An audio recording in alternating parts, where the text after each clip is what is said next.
Azərbaycan Kinematografçılar İttifaqı 29 aprel 1 may tarixində Qəbələ şəhərində keçirdiyi kino günlərində filmlər Qəbələ Mədəniyyət Mərkəzində göstərilib.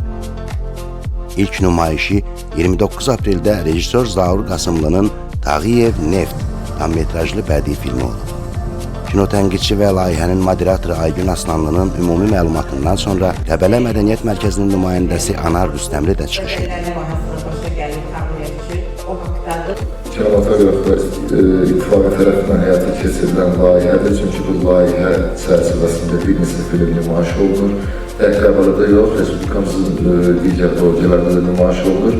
Hətta mən onların intiqamlarını bir farklı dedim, bizim Facebook səhifəsində bu layihə ilə əlaqədar digər rayonlardan baxış olub. Artıq bizim multimedia mütəxəssisindən xahiş edirlər ki, bizim tərəfə də yönləndirin, nömrələrini verin və yaxud əlaqə vasitələrin. Biz də istəyirik bizim rayonumuzda belə bir layihə həyata keçirilsin. Mən intiqamlarından məlumat vermişdim. Nümayişdən sonra Tağıyevin yaşlı obrazını canlandıran xalq artisti Qurban İsmailov filmin müzakirəsi zamanı fikirlərini tamaşaçılarla bölüşdü. Onun şəxsiyyəti haqqında nəsə, onun yalnız əməlləri və bu əməllər hamısı faktdır. Yəni onun qızlar məktəb açması, inadla gözləməsi, lazım bu inakarlığın arkasında böyük bir Allah'a inam dayanırdı.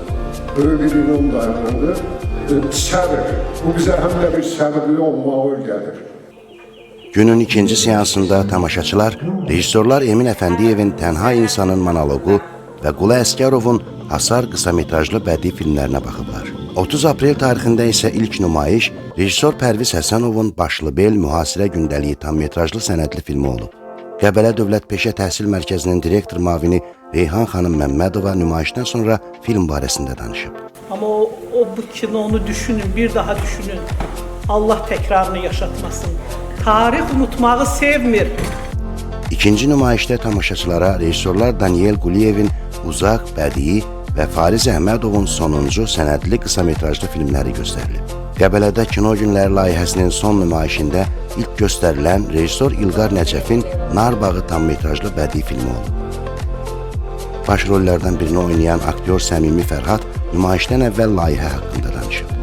Çox gözəl ənənədir, çalışın əvvəlki təklər, necə ki Sovet vaxtında o bir kinoya qarşı hamımızın bir istəyimiz, sevgimiz var idi, hamı kino teatra axımı var idi. Çalışaq o ənənəni yenə də qoruya, saxlaya, zaten elə bu təşəbbüs ona görədir. Sonra yaxınlaşırıq Dovşanlara. Gəldik, dayandık Dovşanlara. 1 may tarixində tamaşaçılar ikinci seansda rejissorlar Elvin Adgözəlin Rəna xanımın film çəkilişi, Orxan Ağazadənin Oturacaqlar və Teymur Qəmbərovun Uxurova filmlərinə baxıblar.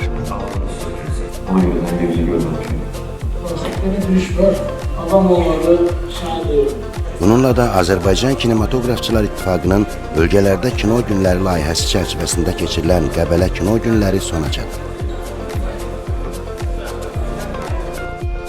Mesajlarla, o Sara'nı sevib vaxtıyla, Sara qadiri seçib, bugün Sara baxır ki, ama onun hər şeyi bağlarında o aldı.